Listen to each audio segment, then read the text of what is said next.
Welcome along to the Sweet Spot, the Racing Post's weekly golf show. I'm Bruce Millington and I'm joined by Albert Einstein. Well, I mean, the current greatest tipster in the world, Seb Carmichael-Brown, and the man who normally occupies that position, Steve Palmer. We'll be hearing from him later.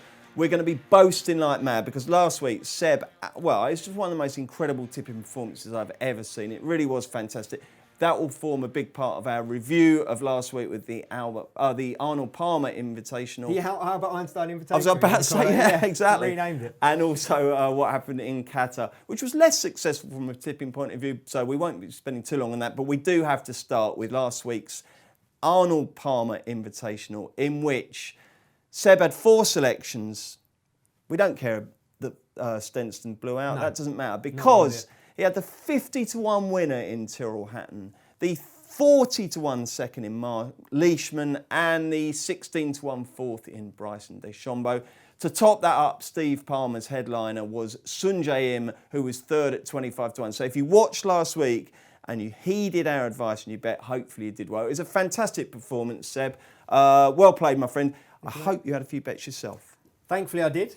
A little each way on all of them, so it was a nice return for me. I mean, every dog has his day, right? So, yeah, I was woofing. I know, you've set the bar now. We're expecting this sort of stuff every week.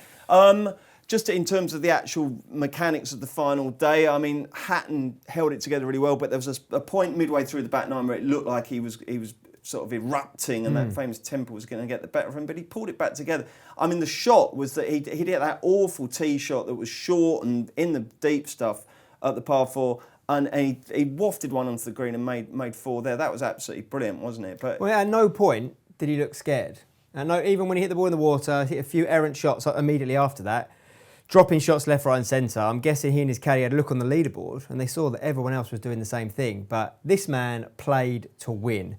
Some of the people playing conservatively, the course was set up so tough. There's all sorts of crazy stats. Some of the lowest scoring or highest scoring rounds in PGA for nearly a decade on tour. We're yet another, 4 under to win an event. That's a very, very high finish, if you like. So it was all about just keeping your composure, grinding it out. And I really enjoyed just how well he did that. I said previously when I was on him at the WGC that I think he's going to have a good year. And his wrist injury appears to be behind him now.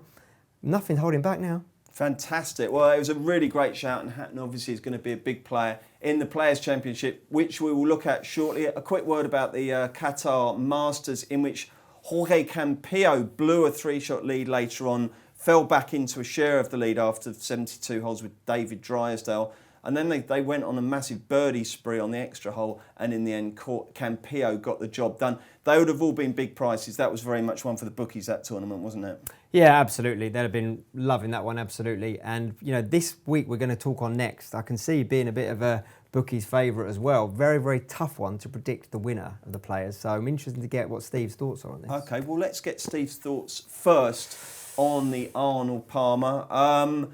Tyrell Hatton, a player who I know you've got a lot of time for, Steve, got the job done?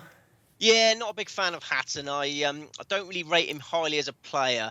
I don't think he's going to establish himself in the top 10 of the world, and I don't rate him at all as a character. I think the petulance that he shows on the course is disgraceful. I've got 2 young kids who I'm hoping to get into golf, and I'm glad they weren't with me watching on Sunday night because he's always cursing, he's throwing clubs around. He seems to blame everything that goes wrong on something else. A gust of wind. So yeah, I'm not a huge Hatton fan. I really like his caddy. I had a drink with his caddy once at an Open Championship, Mickey Donaghy, and I feel like he deserves much more than the 10% that you get for winning checks. I think he deserves about 50%, old Donaghy, for putting up with all that nonsense. At one point, Steve, Hatton, I think he dropped a shot, or I can't remember quite what, but he sort of made a gesture towards the hole. As he was walking off the green, he did that sort of 70s gesture that builders do, where they sort of put their left hand on their right bicep and then hold their right fist up. Just before that, he'd done a sniper shot as well. Yeah. He pretended to shoot somebody with his thing. I personally think, I do agree with you, Steve, it's not a good example for kids. Absolutely no contesting or defending that. But to watch it as an adult, I think it's quite enjoyable. I think it's quite entertaining. You see a bit of insight to him. You know what I can see with Tyrell Hatton? Is I can see him being maybe a new Ian Poulter for us on the Ryder Cup team. Someone for the Americans to hate, him to be the guy that we love to hate or hate to love. I don't think he's going anywhere, Steve. I'll be honest with you, mate. I think you're going to have to deal with a lot more Tyrell Hatton. And at the back of his recent performances or anything to go by, well, I certainly quite enjoy him. I'll tell you what, I'm going to have a little rant here now, okay, because I was watching it and there's a lot to like about the Sky stuff. I think Nick Doherty's excellent. I think Ray O'Reilly on the fairways is one of the most entertaining sports broadcasters. But, okay, it was 10 to 10 and the microphone picked up on Hatton and his caddy having a conversation. And his caddy swore, but it's no big deal. And then you've got Rich Beam, who again I quite like, but Hatton hit that lovely shot into 18, didn't he? And he's pretty much secured it. And you've got Beam feeling like he's got a witter on about an apology. I mean, just grow it. It doesn't matter. It's 10 to 10. We're all adults. I know they've got to be Ofcom compliant. But if someone happens to swear, it doesn't matter, honestly. Stop apologising, Sky, please. Anyway, Steve, from a punting perspective, what did you take out of last week's tournament? Well, I mean, Sung Jae Im, if you're talking about character, he conducted himself with absolute aplomb, didn't he? He's the total opposite of Hatton, just, no frills and keeps his head down, and he certainly won't get any swearing from him. And if he did, it would be in Korean. But, I thought he was going to... I still think Im is absolutely world-class. I think Im, long-term, is a better bet than Hatton for, major success. He looked the likely winner for a long way, played beautifully for 12 holes. Just at the point when Hatton found the drink at the 11th, I mean, Hatton drove into the water, and then about 2 minutes later, Im hit the most shocking shot of his round, a wedge from 111 yards into the water short of the green. So absolute disaster for Im fans there. Then he three-putted the 15th and ended up losing by a couple of shots. So I think going forward, concentrate on Sung Jae Im. I think he's world class. But what a bit of tipping by our man there, Seb, Steve. Absolutely superb. Yeah. I mean, I see a picture of Tyrell Hatton and Seb together there. They look quite similar, and I think they're friends for life now. But I don't want to be Hatton's friend. I'll happily be Seb's friend, but not Hatton's. What I will say to you guys is thank you very much for talking me out of backing Brooks Koepka, because I thought, well, he must come good, but he was absolutely hopeless again, wasn't he? And did you hear what he said in the press conference? He had an expletive for us, didn't he? In the physical expletive, and I think when he was sort of rebuted on it by the reporter, he said, "Find me. Yeah. I'm not bothered. I'm going to say what I like. I'm Brooks Koepka."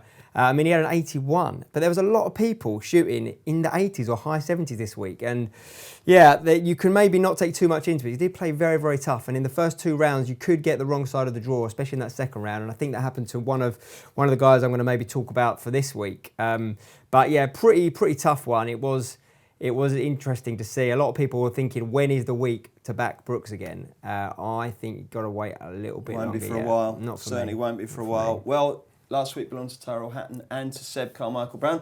Let's see who are going to be the kings of this week. Right then, this week, it's the second year in its new slot. It's the Players' Championship, the so-called 5th major, moved from May to March. So it's a fantastic week. If you're a golf and a racing fan, you've got the Cheltenham Festival and you've got the Players' Championship. Absolutely superb stuff. The cream of world golf are gathered at Sawgrass for this superb, prestigious tournament. If we have a look at the betting, the defending champion is Rory McIlroy. He's obviously very short. It's incredible, though. If you price this up at the start of the year and you said you'd have DJ at 25 to 1, Brooks Koepka at 40 to 1, it's extremely odd. But that reflects what's happened so far this year. Before we get the lads' tips, Steve, what sort of test is this? Well, it's the famous TPC Sawgrass. We love watching this every year, don't we? 7,189 yards, par 72, 4 par 5s. Used to be played in May, very firm and fast in May and really difficult. I think it's important that punters realise now they've moved the tournament from they've moved the tournament from May to March. And that is dramatically different conditions at Sawgrass. It's much lusher terrain, slower course. The ball doesn't fly as far. You had players last year saying in 2018 they hit wedges into greens and then they're hitting long irons on the same hole. So I think last year's form is much more important than any other. But the greens are much more receptive in March. So I think for big hitters it's an easier assignment. Seb, what sort of player are you looking at this week? Yeah, for me, I think big hitters is a big point of it. So maybe strokes gained off the tee, driving distance possibly. I think also approach into the green, strokes gained. And then finally for me, it's probably going to be maybe par 4 scoring.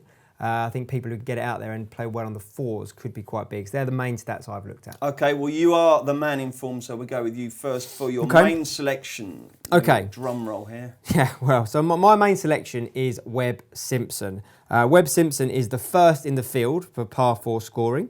He is the 7th in strokes gained approach, and he is the 13th in strokes gained putting. He's really figured out that short stick right now, particularly putts well on Bermuda greens, which we'll have again this week. Past winner as well? He is a past winner. He's actually got 2 tied 16s and that win in the last 3 starts here at Sawgrass. 6 out of 7 top 10s this season, including a win at the Waste Management Open. I think he's going to be... I think he's underrated, personally, and he's someone that's around the leaderboard an awful lot. He's not flashy, is he? He's not a sort of flamboyant Ricky Fowler type. So do you think that actually gets woven into his odds, potentially? And Possibly. I think there's so many fantastic players this week, and a lot of the guys I've looked at here, I've not really focused on the top of the end of the betting, to be honest. I really love value, Bruce. I love looking for value, and there's a few I've looked down here. I look at a few stats, and I think, you know what? That price is just too big. So I'm also an each-way punter. So I'd never really back just the win. So therefore, I'm quite happy to gather a couple of places here and there. And I think can't see much better value towards the top of the leaderboard than Webb, who's available at around 28 to 1. Lovely. And don't forget, do shop around, not just for the best win odds, but also the best each-way terms, because bookmakers will be offering all sorts of elaborate and exotic numbers of the people they will pay out on. Steve, Seb's gone for Webb Simpson. Who's your main man going to be? My main man is Dustin Johnson, who you've already mentioned is an incredible price. I mean, I couldn't believe seeing 28 to 1 available in the opening shows, bigger on the betting exchanges. I think the bookies must have enjoyed laying him for the Mexico Championship at really short prices. And I think they're clamouring to take him on again, but I think it's a mistake. He was well backed in Mexico and he flopped, but it was only really the opening round that was a shocker. He played pretty good over the final 3 rounds, and I've definitely seen enough from him this year to go in at that price. He was all right in the President's Cup on his return from knee surgery. He was 7th in the Century Tournament Champions. He was runner-up in the Saudi International, and then he had a winning chance at Riviera, faded from 2nd place to 10th over the back 9 on Sunday. But I see Johnson slowly but surely getting his act together in the wake of that knee surgery. And I think in Mexico, he just ran out of gas. I mentioned it at the time. It's his 4th week on the spin, a stretch which started in Saudi Arabia. So he was sluggish from the gates in Mexico. I wouldn't worry about that. He made the frame last year as well, I think, didn't he? He was 5th last year. He was 5th last year in this tournament. Really appreciated the lusher terrain. You know, I think the course has changed dramatically. It doesn't sound a lot, May to March, but it is a totally different challenge. And Johnson, he carded 4 rounds in the 60s last year. Really appreciated it. He's not played since Mexico. He skipped the Honda and he skipped Bay Hill. And I think that's really, really important time that he needed to freshen up and to sort out his equipment issues. He's been messing about with different equipment. He's had a fortnight now to sort that out. I think Dustin Johnson at 28 to 1 is a mouthwatering price. Seb, in terms of missing, what Steve makes the point there about people who missed that test last week, I mean, that was brutal last week, wasn't it? Do you get a situation where sometimes you can go into these tournaments that are supposedly prep tournaments and you find your game just gets blown to smithereens, doesn't it? Well, I think last week, if you're talking about that particular test, I don't think you had to be far off to be really, really all over the place. There were some huge numbers being thrown. You look at some of the scorecards, there's so many bogeys. The stats will all back that up. They can't do... Well, this is what I'm going to say. I believe that this is where you look for bounce back ability. People who've got that mental resilience, who just trust their game. And that's where I've looked at an awful lot here, is people that just, if they have had a bad week the week before, I'm not going to worry about it too much, because I do think it will be slightly different this week. I don't think we'll see that sort of grueling test. And also, I always say the one thing that separates the pro golfers on tour and the people selling Mars bars in the club shop who go on about how good they are is that bounce back ability. I'm always amazed at the mental resilience of golfers. They smash it into the lake. You or I will be taking it out and smashing our clubs against our bag or whatever. They just shrug and get on with it and make birdie at the next hole. Some of them do, some of them don't. Yeah, absolutely. Okay, so Webb Simpson is your top dog. Who are you going to supplement him with? So talking about the course here, I think this week is a massive marketing week for the PGA. The PGA, they'll be pushing out a lot of new things this week. There's a new bit of technology that we've only ever seen once before, which was at the Masters last year, where they're going to be able to show every single golfer, every single shot on the app. So you can see every single swing of every play. You can almost be the producer of your own tournament. Wow. They're announcing their new 10-year media package for all the various networks in America. They've rebranded this year as the year of championships. They always obviously keep going on about this as being the 5th major. It's a very, very strong field. We'll hear that all week long here. I feel like with their move they've made this into March and what they've done last year with the overseeding of the rough, cutting it down a little bit, they're looking at trying to get it more and more Augusta. It obviously is the big event before Augusta. And for me, one of the things I'm looking at is people who maybe have played well or tend to play well at Augusta as well.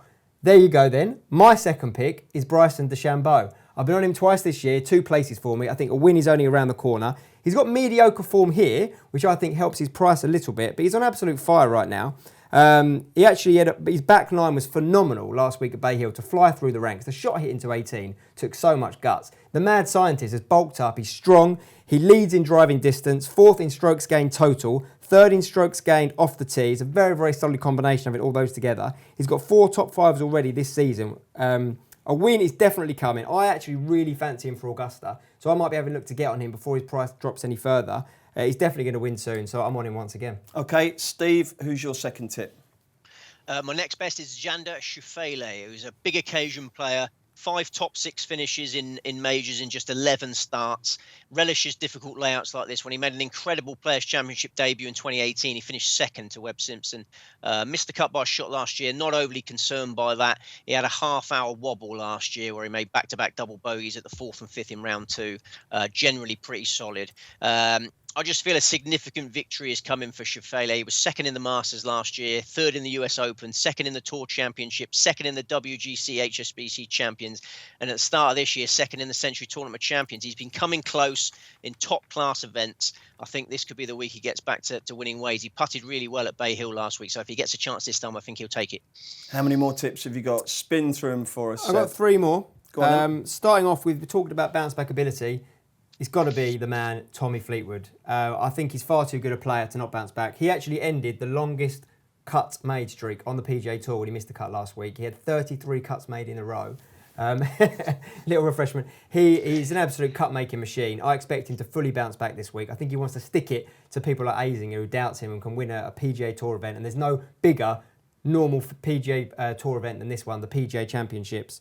By the way, did anyone know what Azinger made of Tommy Fleetwood winning? Tyrell Hatton winning on the US Tour. Yeah, I'm sure he all gone quiet. I'm sure he's had a bit of a ribbon about that. Absolutely. But on to Tommy. He's 25-1. He's got back-to-back top 7s here, and both of those are across the 2 different time periods, the May one and the March one. Shows that shouldn't affect him too much.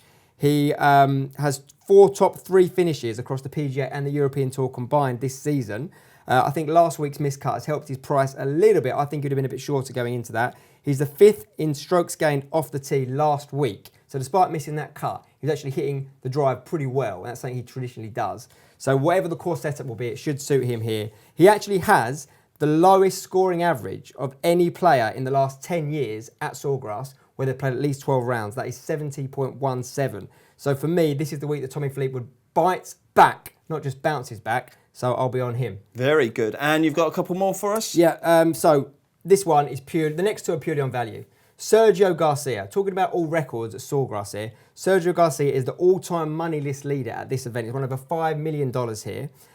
He has by far the best value in the field, 70-1 for a previous winner. He leads the field in strokes gained off the tee, 5th in driving distance. He's got 3 top 10s in his last 4 starts on the European Tour.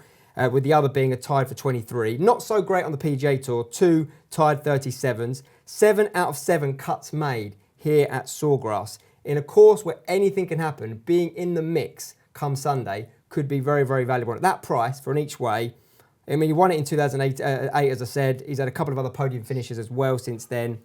70-1 seems an absolute steal to me. And because you were so sensational last week, you've got I'm allowed a 5th one. Of course you do. This is only a quick one, but this one, I looked through the prices. 5th selection for the 5th major. There you go. That was lovely, wasn't it? 125-1. Scott Scheffler. I mean, he's not had the most amazing form recently, but he had a streak of 4 top 20s a few months back. He miscut, a couple of miscuts, then bounced back with a tied 15th at Bay Hill. He's 8th in strokes gained off the tee, 6th in par 4 scoring average, which I think is quite big. His underlying stats are strong. He's a very good player. He's up and coming. Sawgrass can often throw up winners from out of nowhere, and I think that 125-1 is just a ridiculous price. I don't see him winning it, but I could easily see him getting a top 5. So we've got Scott Scheffler, and don't get confused with Steve Xander Schauffele. Who's the biggest shock winner you can think of in recent times, really, Steve? Because, I mean, there have been some absolutely enormous prices, haven't there? So it's got to be Craig Perks, it's got to be, isn't it? We love Craig Perks because old Maureen ran on to... it was brilliant, wasn't it? Fantastic Maureen, scenes. Our favourite sort of celebrity wife. Absolutely. But yeah, every chance Scotty Scheffler could come good. But I've only got 3 against the field, and the third one is Gary Woodland, the US Open champion. He's not frightened of these elite events anymore. One of the best drivers in the world, and the March Sawgrass sets up really well for him. He's lived in Florida for a few years. His maiden PGA Tour title came in Florida, and he's in great nick. Crucially, he finished 12th in the Mexico Championship on a course he doesn't really appreciate, and then he was 8th in the Honda Classic last time out. So yeah, 50-1 Woodland is the biggest price that's attracted me. Excellent. Let's have a quick chat about tournament favourite and defending champion Rory McIlroy. Did he come close to being tipped this week, Seb? No, simply because of price. I mean, Rory could run away with it any week. He's contending every single week. If you look at his run, he won this event last year. His run coming into this event was actually not far off being as impressive as it was this year. So he loves this time of year, it seems. I mean, when's he going to win? I don't know. It won't be far. It probably could be this week, but for me, the price is not attractive enough to get on him in such a strong field. He just struggles to close the door at the minute. Steve, what price would Rory have had to have been before you were going to tip him? Double figures would have tempted me. And I mean, he's had 7 top 5s in a row now. He finished 5th on Sunday, despite all the debacles, 2 double bogeys. But yeah, he's the best player in the world. There's no doubt about that at the moment. But yeah, his course management was poor on Sunday. Yeah, a couple of shocking decisions. Do you see the blade out of the bunker? That really surprised me. That one where he bladed it straight out of the bunker long and into the rocks. Yeah. Well, we talked about he might not like the grind of it last week, and I think that did catch up with him in the end. But yeah, I respect Rory this week, and I wouldn't rule out a successful title defence. But that's 4 winning chances in a row this year. He's let slip. Yeah, must probably get into his head. He's a layer's dream, isn't he? Right now, if someone's on the exchanges laying him, that's just. Come Sunday now, you're cashing out for a nice arrow. And yeah, on the other side of that, he's playing so brilliantly that he's always contending, but he just seems to have these brain freezes or something goes a bit wrong, doesn't it? But surely, as you said, Seb, it's going to come right for him at some point, and they won't see him for dust, will they? I'd love it to be Augusta. We all know it's the one he wants to win now, to complete the career Grand Slam. I mean, he's come close so many times, he's thrown it away at least once. I'm rooting for him massively. I love Rory, but when it comes to value and betting, I can't back him at this price. A quick word from each of you on just the reformatting of the US Tour calendar, because obviously it didn't used to get going until Augusta, and then you had this in May, and then the majors would sprawl out right through to August. It's all done and dusted now. They've brought this through to March. We're all done by July now, aren't we? The Open being the last one. I mean, are you in favour of that, Steve? Yeah, it steps up a gear now, don't it? You got March this, Masters April, boom. Yeah, I like it. And I remember tipping. I think it was Cook going to win the Grand Slam, because I thought if you keep your form for a short period of time, you can hoover up these majors. I don't mind it. I think this is why Dustin Johnson's such a good bet this week, because he's had that time off. And he's going to want to get his equipment sorted in time for the heart of the season, which we're entering now. I don't think there'll be any messing about. I think he's been messing about in these first few months of the year, trying new drivers, trying new woods, trying new putters. He seemed to switch his putter every blooming week. So I'm putting my faith in Johnson this week, that he's got a settled bag now and he's ready to kick on in the biggest events of the season. And Seb, what the new format does is it gets the majors out of the way, and then the focus is more on the FedEx Cup, isn't it? And the race for that. So are you in favour overall? Yeah, absolutely. I like it. It brings everything more close together, keeps the momentum going. It means everyone in the golf industry is a lot busier during that time. There's less downtime. But yeah, I'm all for it. Can you just tell me what you said earlier about the app? You can follow every shot of every player. How's this going to work? I don't know how it's gonna work. I'm a biggest moron ever when it comes to technology. Well, I saw this sort of thing, so we obviously are yet to see how it will play out for the players this week. But last year at Augusta was the first year I saw them use it. And basically, you go onto the app, you click on, say, look at big course map, click on, say, the 5th hole, and it will show you a little dot. Every single golfer is either on the green, in the fairway, or on the tee. You click on them, and you've got their entire shot history. You can just watch live, so you could have a flyover, and you'll see the ball up on the green, then you tap on the line where the ball's landed, and it'll bring up a 5-second clip of the shot being hit. So you could literally say, right, where's Tiger 11th? Right, watch Tiger hit his approach shot. Right, Ricky's just teed off from first, I'll go and watch that. Oh, look, Bryson's holding on 18, I'll go and watch that. So you could basically be the producer of your own TV show. Love it. On the app. It's been incredible to watch. And that's the PGA Tour app, obviously, which is about the most essential piece of equipment a golf punter needs. let's see again who the boys have tipped this week. We will recap in case you missed it. We'll start with Seb. Your Players' Championship selections are? We have Webb Simpson, Bryson DeChambeau, Sergio Garcia, as my pen drops, Tommy Fleetwood and Scott Scheffler. And Steve. Dustin Johnson, Xander Schauffele and Gary Woodland. And whose tip do you like out of the others? Who do you think, if you were tipping one of Seb's 5, who would that be, Steve? I think Bryson DeChambeau would have Seb's 5. Yeah, you got to respect what he did on Sunday, and he's the sort of player that's cocksure enough for this arena because there's probably the hardest closing stretch in golf, and very little phases DeChambeau. So I respect him this week. And if you were backing one of Steve's, so we got Woodland, Xander Schauffele, and DJ. I'm a massive DJ fan. I love DJ. He just hurt me too much after I went big on him at the WGC, let me down massively. So he's got to earn my trust back again, DJ. If you can just have another solid week for me, I might get back on you for Augusta. But I'm jealous of you having him this week for sure. I must admit, when I saw the prices, sometimes you look at the odds and sometimes one just jumps out at you. I did think to myself, hang on a sec, what's DJ done to suddenly slump to that kind of level? But you're the man in form, so loads of great tips from the boys there. Thank you very much indeed for those, chaps. Okay, so that's who the boys fancy this week. Good luck. Don't forget to bet responsibly, but hopefully there's a winner or two there. And with so many great each-way offers, you might even get one placed as well. And indeed, this year, the boys have had at least an each-way return every single week. Now, last week was absolutely fantastic. Not always going to be like that, which is why you must bet responsibly. But it should be a cracking week. And we are back on the sweet spot next week to look at the Valspar Championship. The tour stays in Florida. And fingers crossed, we've got the Indian Open this week as well. We were going to look to the Kenyan Open this week, but that was called off because of the virus. Hopefully that will stay away. We can enjoy a fantastic Cheltenham, all the great football, and the golf show will continue. So thank you, Steve. Thank you, Seb. Thanks for joining us. Back next week with another sweet spot.